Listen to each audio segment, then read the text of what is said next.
Who's calling the roll? You calling the roll? Thank you. Atkinson, Yes. Bone, Here. Howell, Here.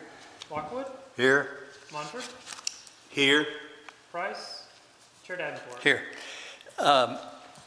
Any changes, additions, corrections in last month's minutes? If not, a motion to accept, please. Motion.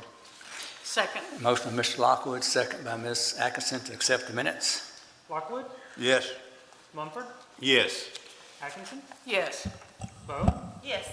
Howell, Yes. Chair Davenport. Yes. Before we begin our hearing tonight, our counselor, Mr. Hoy Hodges, will tell you what you have to do in order to get your request approved. Mr. Hodges? Mr. Chairman, if you make it part of the record tonight, the joint zoning ordinance of Bowling Green, Warren County, the staff reports and any exhibits which may be attached to those reports should also be made a part of the record. And we'll need to swear in Amy Scott and Rachel Hurt and recognize their esteemed qualifications as zoning administrators for the purpose of rendering expert testimony tonight. Esteemed. Y'all swear to tell the truth, ladies? Thank you. Let's see, the first few items on the agenda tonight are all requests for either a variance or a waiver or both. And there are certain requirements that the board must address, and those are set forth in KRS 100.243.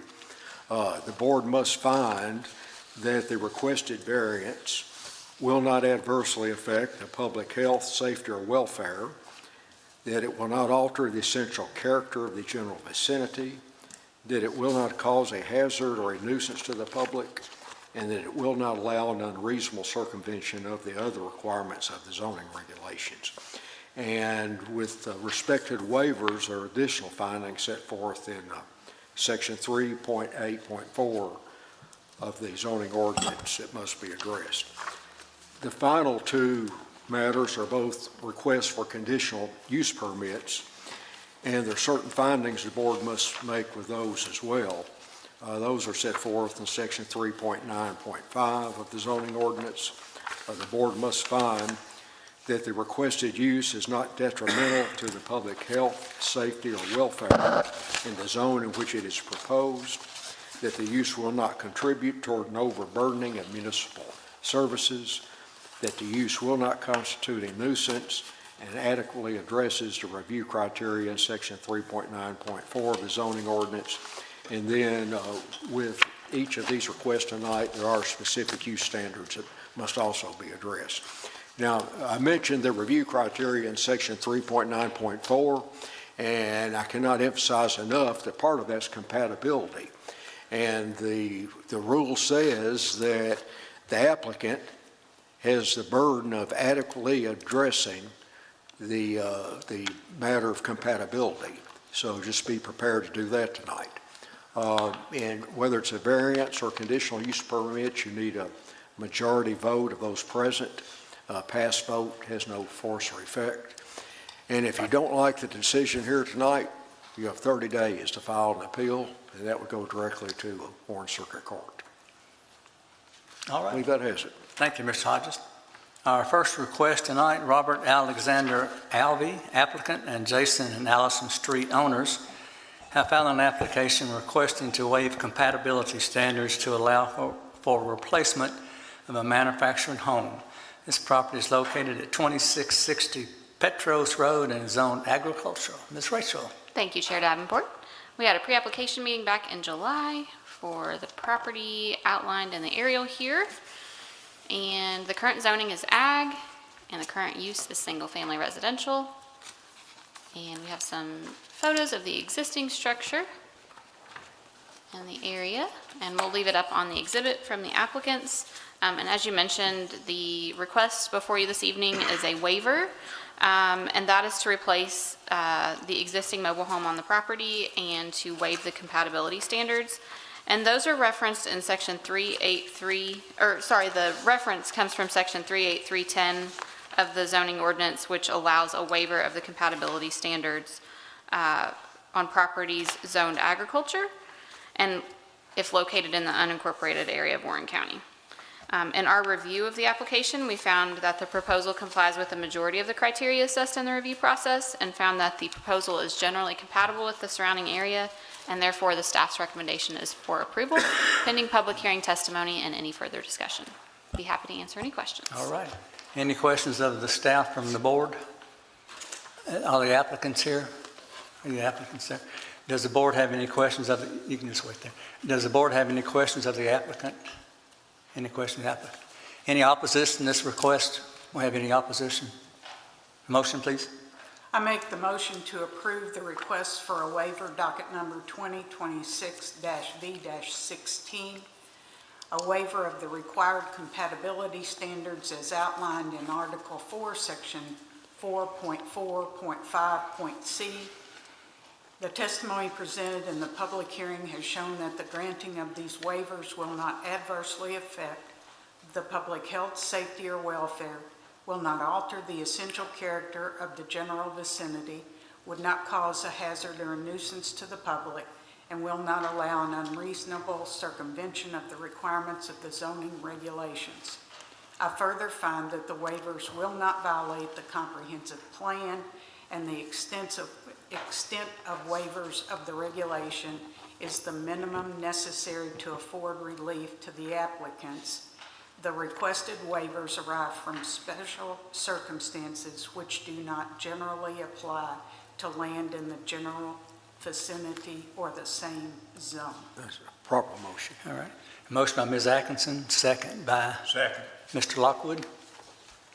Atkinson, Yes. Bone, Yes. Powell, Yes. Lockwood, Yes. Munford, Yes. Chair Davenport. Yes, your request has been approved, sir. Thank you. Good luck to you there. Appreciate it. Our next request tonight, Gary Force Honda Acura, care of Tim Keneally, applicant, and Elman and Dorothy Gary Family Trust owner, have filed an application requesting a waiver from the Vehicle Use Area, VUA, landscaping requirement and a waiver from the percentage of ornamental trees along the northern property line so that the property can further develop for a vehicle storage lot for an existing car dealership. The property is located at 2309 Scottsville Road and is zoned HB Highway Business. Ms. Rachel. Thank you again, Chair Davenport. We had a pre-application meeting back on July the 6th for the property at 2309 Scottsville Road. And you can see in the aerial view, you all are probably familiar with this area, but the dealership exists to the south there, and they're looking to expand onto this property. And as you mentioned, the property is currently zoned highway business, and the current use is commercial. We have some photos that we can reference as needed. And we'll leave the site plan up, and I will go through the rest of the staff report. You mentioned there are two waivers before you this evening. Those are referenced in section 468D4A of the zoning ordinance and section 468D3A2 of the zoning ordinance. And those relate to the required amount of interior landscaping as well as the percentage of ornamental trees which may be utilized. And so the applicants have applied for the first waiver to eliminate the 5% interior vehicle use area landscaping requirement, and they would like to relocate the same area of landscaping to other areas on the perimeter of the asphalt storage area, and those are shown on the exhibit. And then the second waiver is to increase the allowable substitution of ornamental trees from 50% to 100%, and those are also shown on the plan. And in our review of the proposal, we found that the proposal complies with the majority of the criteria assessed in the review process, and found the proposal to be generally consistent with the character of the area, and therefore the staff recommendation is for approval pending public hearing testimony and discussion. Be happy to answer any questions. Does the does the board have any questions of the staff about this application? No question from the board. Applicant here, someone representing the applicant? Thank you. That's all right. We don't need you up here. Is there any opposition to this request?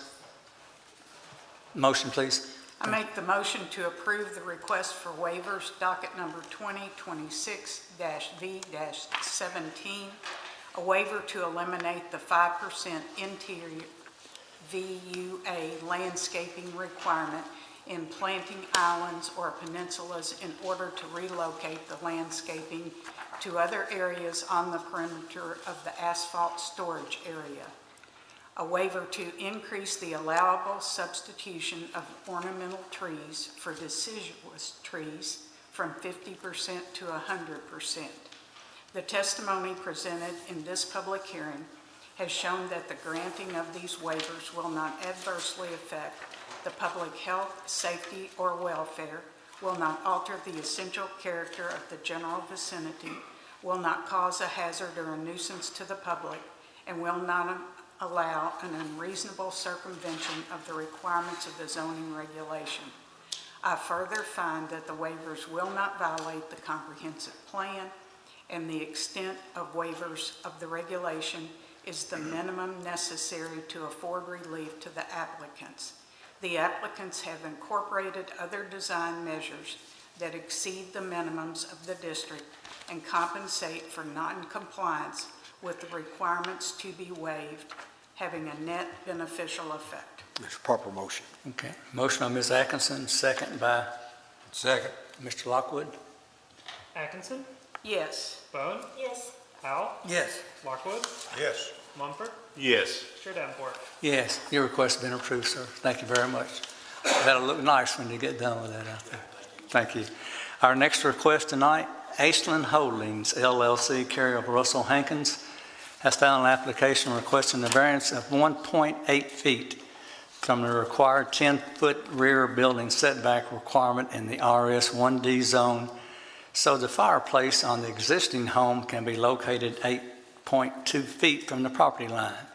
The property is located at 495 Valley Point Court and is zoned RS 1D Single Family Residential. Ms. Rachel. Thank you, Chair Davenport.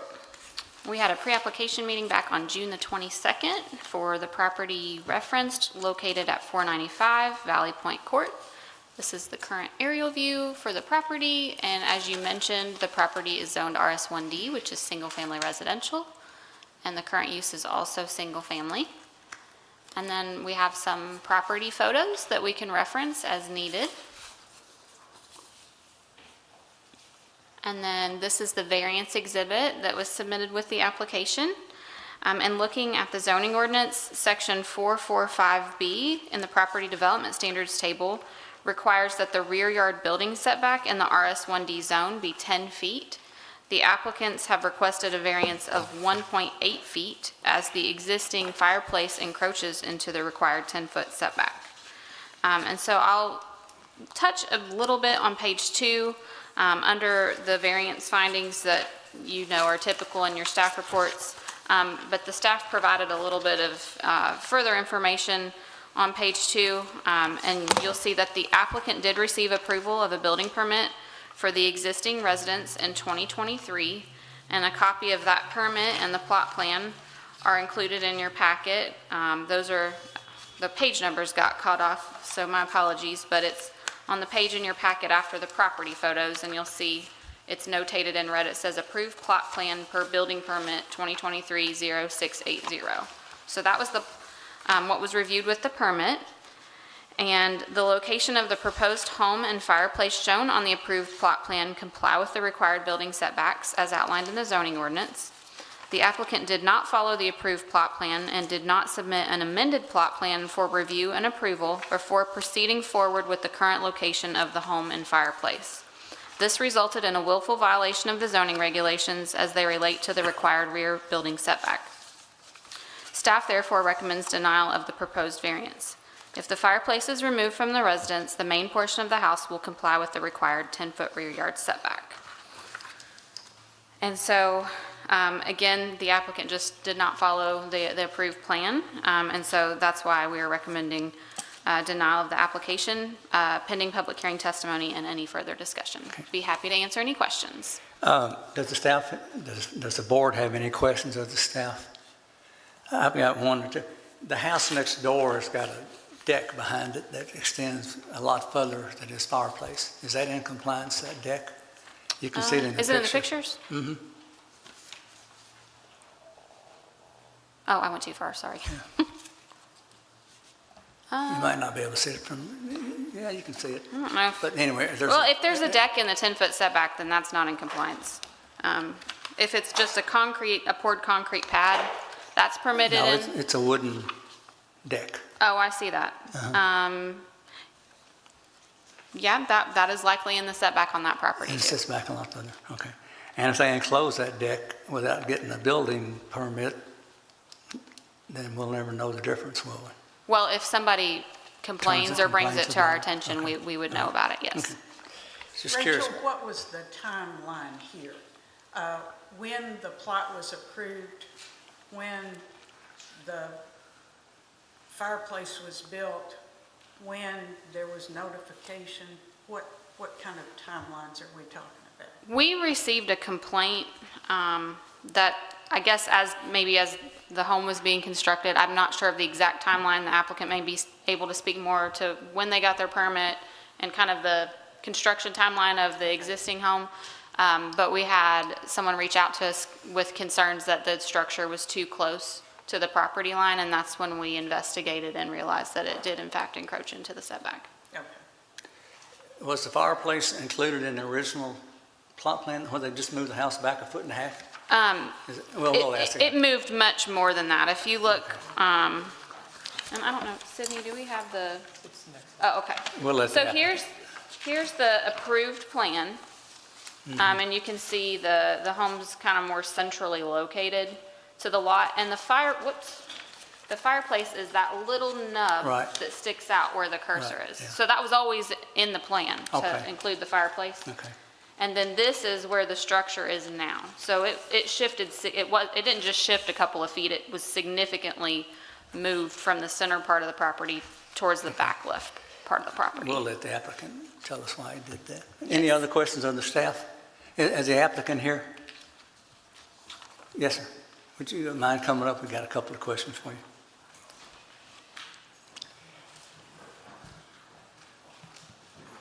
We'll need to swear you guys in, so if you'll give us your full name and address. Russell Hankins, 516 Village Way, Bowling Yes. Green, Kentucky. Do you swear to tell the truth, sir? Yes, sir. Thank you. And your name? I'm Jace Caldwell. I'm with Van Meter and Slavey Engineering, and I do swear to tell the truth. Thank you very much. Obviously, we know what's going on. Tell us what happened. So it's actually just the framers just did a cantilever bump out. There's not even a gas fireplace there. It's just an electric fireplace. So it's just an empty space. But the actual block foundation, it fits into the setback. They just cantilevered out this little bump out just so they could run a wire behind it. But From how what, much did it change from what was filed, the plot plan, got moved? As Is far that as I what know, we're- it didn't, Yeah, let me Oh, speak okay. to that. yes, So- please. So what happened was, this used to, we did this plot plan, I can't remember, it's been several years ago. We don't do this anymore, but back in this time, we'd submit a plot plan. If the builder wanted to move it just a little bit, we would. And that's what's happened here. We submitted the plot plan, we moved the building over, and we staked it. And of course, we took the fireplace off when we moved it, and you can see that in the different drawings that we've done. But that's kind of what happened. When we moved it, we never updated the plot plan. So the builder essentially moved it Sure. with somebody's, but the Yeah. Mm-hmm. builder did choose to move for whatever reason, whatever. Right, Okay. yeah. And the only thing I was gonna bring up, and why I stood up to talk to you, was just mainly to consider that setbacks are based off the foundation of the building. And this doesn't have a foundation. I know this is a little bit different than a roof overhang. So by ordinance definition, the fireplace is subject to the building setback. Yeah. So that's why we're here. Not the Otherwise, roof, not the roof overhang, correct? correct, but the fireplace. Yes. The edge, the wall that's Yes. closest to the property line is subject to the setback. Sorry, I misspoke. I was just kind of trying to bring up the point that if you look straight up, there's an overhang that sticks out further than this bump out. That's the only thing I really wanted to bring up to Okay. you, just so that we all knew what we were talking about. There's no foundation underneath this fireplace. Yeah. So you're saying the overhang is, I guess it is. I didn't Usually pay- about when I went out and looked at 2 foot it, yeah. overhangs. Yeah, Yeah. yeah. Mhm. Yes, sir. That's interesting. Yep. Okay. Any other questions of the applicant? Any other questions? Thank you, gentlemen. Any opposition to this request? Do we have any opposition? Thank you. Okay, thank you. How about a motion, please?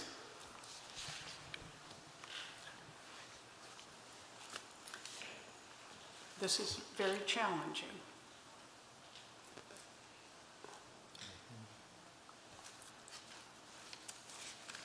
I'm still not sure I understand. I make the motion to deny the request for variance docket number 2026-V-18, a variance of 1.8 feet from the required 10-foot rear yard building setback, so fireplace on the existing home can be located 8.2 feet from the property line. Sufficient testimony has not been presented in this public hearing that the requested variance meets the criteria set forth in KRS 100.243. Findings necessary for granting a variance, as it will allow an unreasonable circumvention of the requirements of the zoning regulation. The proposed development plan does not show that the requested variance arises from special circumstances which do not generally apply to land in the general vicinity or in the same zone. Okay. That's a proper A motion by Ms. Atkinson, a second. Second. Second by Mr. Lockwood. Atkinson? Yes. Bowen? Yes. Howe? Yes. Lockwood? Yes. Mumford? Yes. Chair Davenport? I vote no. I think it'd be okay. But the motions have been approved and the denial is in effect. So your request has been denied. You've got 30 days to appeal to circuit court. Okay, thank you. Our next request tonight is Fuqua Family Holdings LLC, care of Matt Fuqua, has filed an application requesting a variance of 16.5 feet from the required 25-foot incompatibility use setback when adjacent to a single-family district or use in order to develop a twin home on the property. Now, the property is located at 1312 Magnolia Street and is zoned RM3 Townhouse Multifamily Residential. Yes, ma'am, Amy. Thank you, Mr. Chair. We had a pre-application meeting on July 16th for the property that you mentioned, and it's highlighted in red on your screen. Current zoning is RM3. Current land use is vacant. And we do have a couple of photos for you. And then here is the supplied variance exhibit. So again, the applicants are requesting a variance of 16.5 feet from the required 25-foot incompatible use setback when adjacent to a single-family use in order to develop a twin home on the property. Looking down middle of the page, the zoning ordinance reference is Article 4, 454C8, and that lists that additional setback when adjacent to a single family residential district of side and rear yard setback of 25 feet. And with that being said, the proposal complies with the majority of the criteria assessed in the review process and is generally compatible with the character of other twin homes in the immediate area that are located on the Carson Alley and East 13th Avenue. Therefore, staff recommendation is approval, pending public hearing, testimony, and any discussion. Okay. Any questions from the board or the staff? Questions of the board or the staff? Are the applicants here? Applicant? That's the applicant. Same one. Any question of the applicant from the board? No? Any opposition to this request? Any opposition? All right. Motion, please.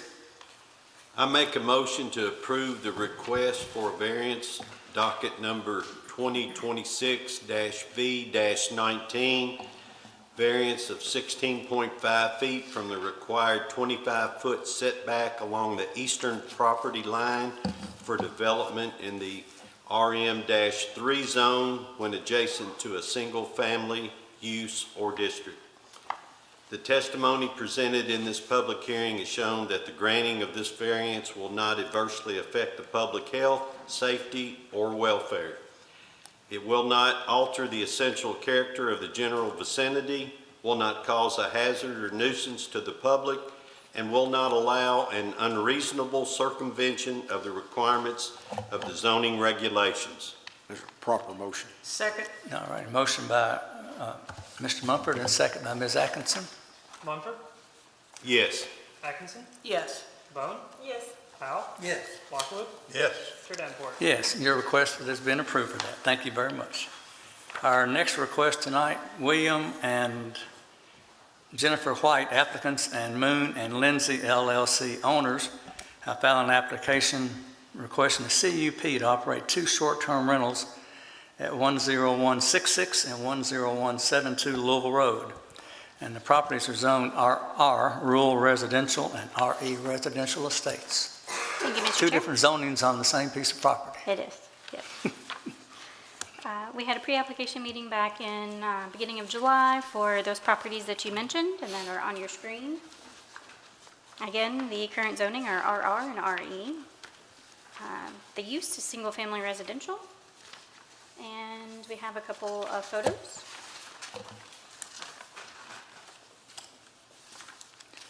And then here is the supplied site plan. And again, the applicants are requesting a conditional use permit to operate 2 short-term rentals. These properties might look familiar to a few of you. A conditional use permit was approved in April 2022 for 2 short-term rentals at these locations. The applicants are seeking the CUP because a condition was placed in the application that nullifies the CUP if the property is ever sold. And it's my understanding that they're looking to sell to the applicants there. Below is the zoning ordinance reference, Article 5, Section 5.1. A conditional use permit is required to operate a short-term rental on RR and RE property. And below that are the specific use standards for a short-term rental. Looking over at page 2 to the supplied conditions. Number 1, maximum of 6 rooms for rent in the main house at 10166 Louisville Road, and a maximum of 2 bedrooms for rent in the guest house at 10172 Louisville Road. Be a maximum of 6 guest vehicles allowed, again for that main house, the larger house, and a maximum of 2 guest vehicles allowed in the smaller home. Number 3, if the property is ever sold or the applicant ceases the use, the CUP will be null and void. Number 4, quiet time will be 11 p.m. to 8 a.m. Number 5, rooms will not be individually rented. Number 6, there will be no signage on the property. And then just to add for reference, the number of rooms for rent, number of guest parking spaces, quiet hours, and null and void clause remain unchanged from the 2022 application. The applicants have added the conditions that rooms will not be individually rented and that there will be no signage on the property. The site plan also remains unchanged for that. Below are the findings, and then looking back at page 1, proposal complies with the majority of the criteria assessed in the review process and is generally compatible with the surrounding area.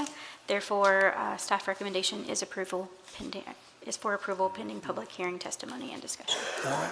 Any questions of the staff from the board? Any questions of the staff? Are the applicants here? Here are the applicants. Any opposition to this request? We have any opposition? Motion, please. I make the motion to approve the conditional use permit docket number 2026-C-18 for 2 short-term rentals with the conditions as presented in the staff report. The testimony presented in this public hearing has shown that the use is not detrimental to the public health, safety, or welfare in the zone in which they are proposed. The use will not contribute toward an overburdening of municipal services. The use will not result in increased traffic congestion, additional parking problems, substantial increase in population density, environmental problems, or constitute a nuisance, that the use otherwise meets the requirements of the zoning ordinance. Proper motion. Okay. Motion by Ms. Atkinson, second by Second. Mr. Munford. Atkinson, Yes. Bowen, Yes. Powell, Yes. Lockwood, Yes. Munford, Yes. Chair Davenport. Yes, your request has been approved. Thank you all, and good luck to you. Appreciate it. Our next request tonight, Rainbow Learning Connection LLC, care of Jennifer Roberts, applicant, and Ingram Holdings LLC, care of Kurt Ingram, owner, have filed an application requesting a CUP to operate a personal service-oriented business, more specifically for a tutoring and learning center on the property located at 1251 Magnolia Street. This property is zoned OPR, Office Professional and Residential. Ms. Thank you. Mamie. Thank you, Mr. Chair. We had a pre-application meeting June the 30th for the property here on the screen. Current zoning is OPR. Current land use is commercial.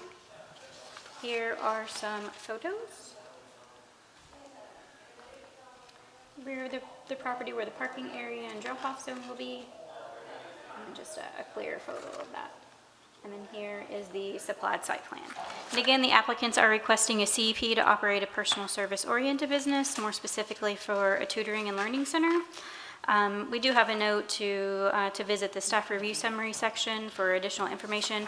It was just stating that back in 2022, there was a CEP that was approved at this location for an eyelash extension for also a personal service-oriented business, and the use kind of functions the same that was approved in 2022.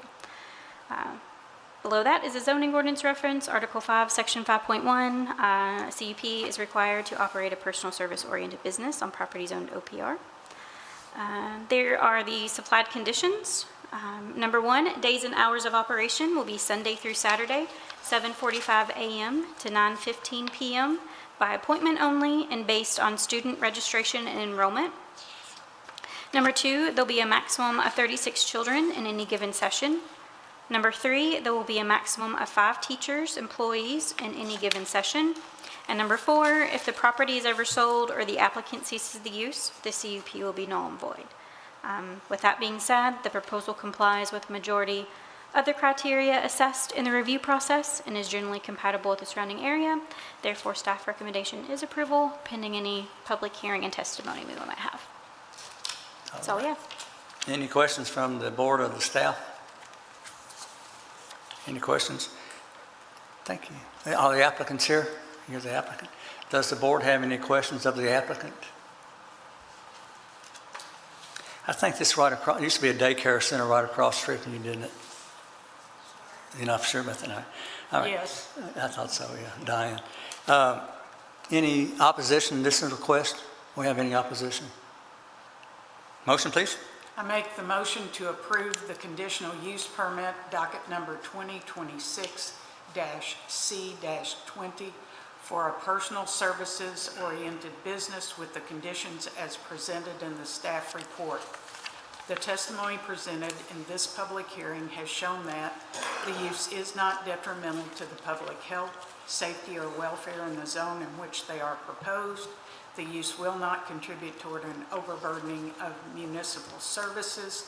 The use will not result in increased traffic congestion, additional parking problems, substantial increase in population density, environmental problems, or constitute a nuisance, that the use otherwise meets the requirements of the zoning ordinance. Proper motion. All right. Motion by Ms. Atkinson. Second. Second by Mr. Lockwood. Atkinson? Yes. Bowen? Yes. Howe? Yes. Lockwood? Yes. Munford? Yes. Mr. Danforth? Yes, your request has been approved, ma'am. Thank you and good luck to you over there. All right. Old business? Got any old business, Mike? Oh, we got any suits No, against sir. us? No good? Not for me. Any new business? Any new business? We're adjourned. Good meeting.